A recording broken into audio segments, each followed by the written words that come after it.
consumer surplus in two ways. It's either what we usually do, the area between the demand curve and the price, or you could think, well, imagine if the monopoly could charge everyone exactly what they were willing to pay.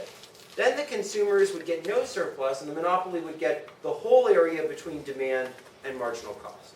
So the consumer surplus is what the monopolist isn't able to get, right? It's the area between the demand curve and the marginal revenue curve. Because the monopoly is only able to get the marginal revenue curve, but if it could get everything, it would get the demand curve. So,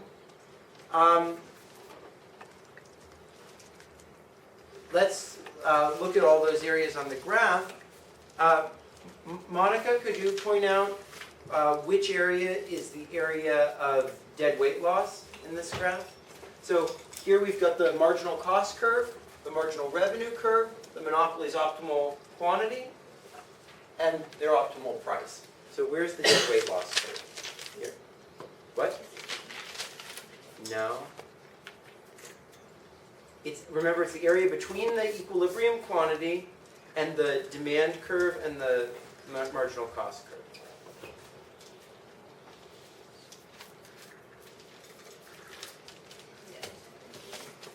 It's E, that's right. That's right. So it's E, because here's the equilibrium quantity, here's the efficient quantity, here's the triangle formed between those, right? Okay. Now, Terrence? Terrence Kwok? No? Anyone else want to point out the two areas corresponding to the notions of profit I said? The area between price and marginal cost, or the area between marginal revenue and marginal cost? Anyone else want to make those out? Okay, so the area between, this is price here, and marginal cost is here, so the area between them is C plus D. Right? On the other hand, the area between marginal revenue and marginal cost is C plus A. Both of those should be the same because both are equal to monopoly profit, and that's exactly what we get because the area A is equal to the area D. They're similar triangles. Right? Okay. Isamar, could you point out the areas that correspond to consumer surplus? Either the area between demand and the price, or the area between the demand and the marginal revenue? B and D. B and D, that's the area between demand and marginal revenue, right? And A. Yep. Yeah. A and B, right? Because that's the area between demand and the price. And again, these are equal because A is equal to B. So the area between A plus B is equal to B plus D, right? Okay. So when a tax is imposed in a competitive market, right, the consumers and the producers share the burden of that tax, right? This is what you learned last term. The price rises by somewhat, it doesn't rise by the full amount of the tax, so the price to the producers goes down some, the price to the consumers goes up some. In fact, if supply is perfectly elastic, right, the price will always rise 1 for 1. So it only depends on the elasticities. Here's the classical formula for the incidence of a tax. 1 over 1 plus the ratio of the elasticity of demand to the elasticity of supply. On the other hand, under monopoly, the slope of the marginal revenue curve is also really crucial. It's the curvature of demand, rather than just its elasticity, that's going to be really important. If the market is if the demand is highly elastic, if we're close to perfect competition, then the formula will be very close to this. But if the market is highly monopolized, if the elasticity of demand is low, then the curvature is going to be crucial. The curvature of the demand curve, which determines the relative slope of the marginal revenue and marginal cost curve. And the reason is the curvature is going to determine how sharply peaked the monopoly's optimal price is. So what do I mean by that?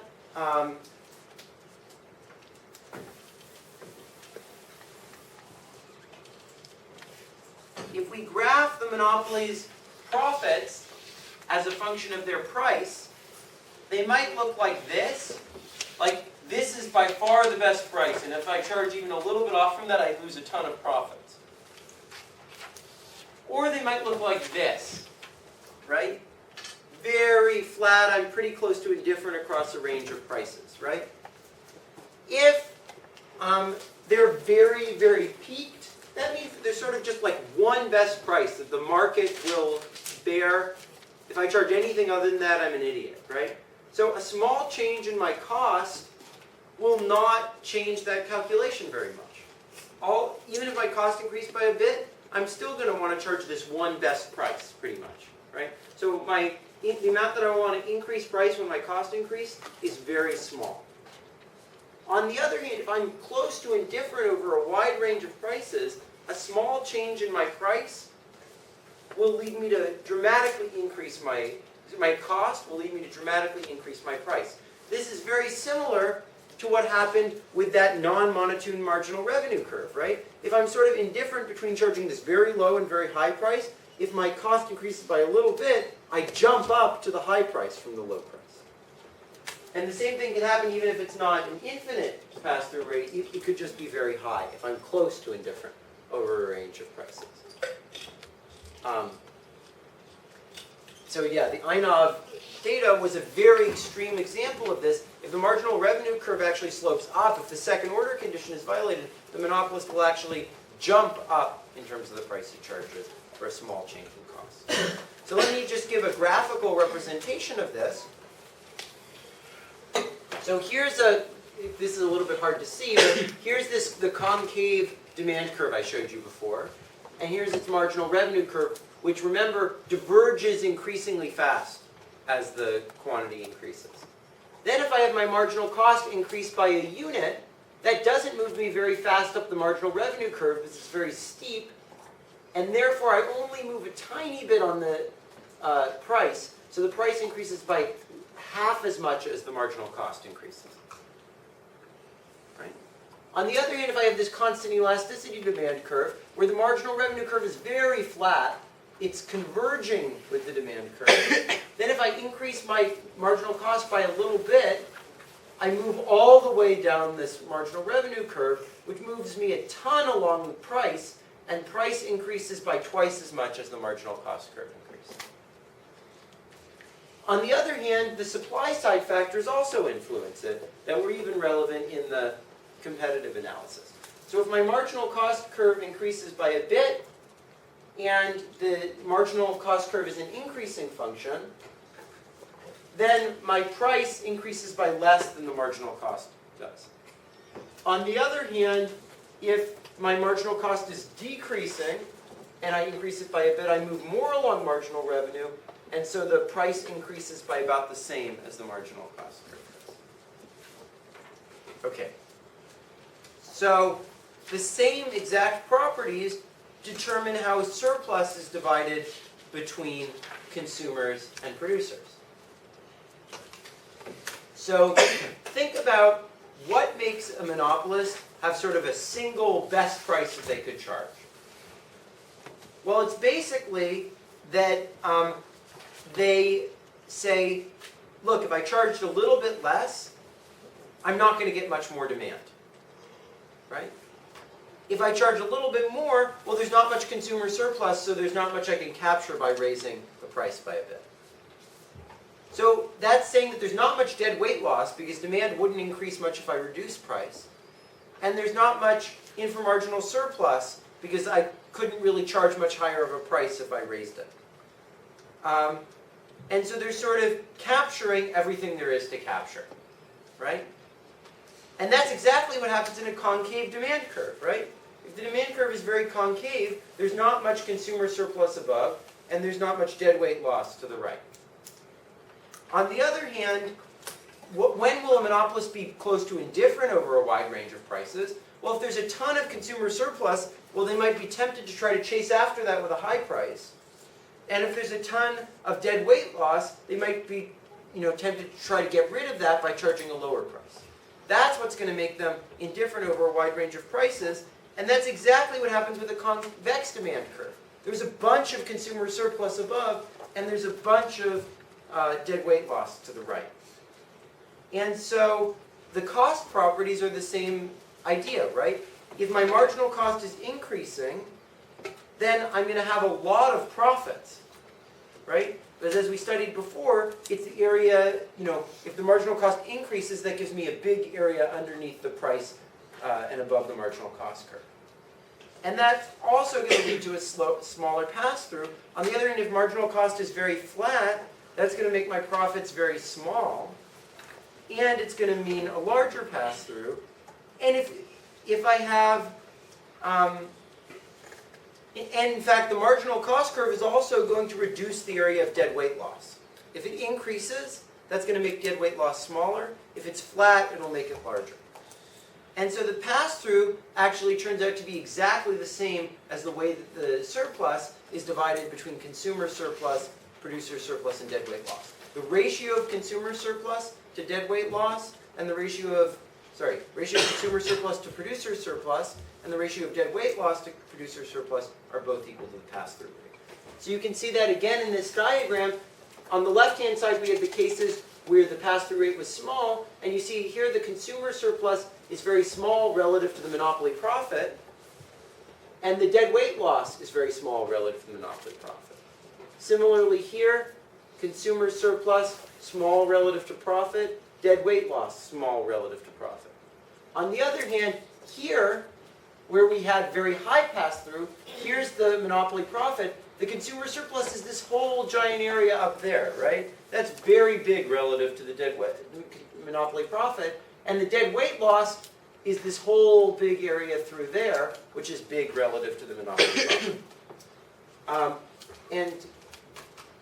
Similarly here, the consumer surplus is now big relative to the monopoly profit, which is just this area in here, because the marginal cost was decreasing, and the dead weight loss is also going to be big relative to that profit.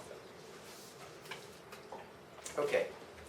Now, in the 1950s, Arnold Harberger tried to measure how much dead weight loss there was in the U.S. economy as a whole.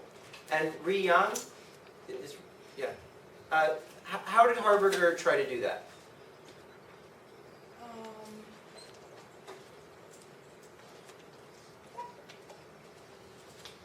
He first identified the abnormal profits was monopoly. You're just reading off the slide.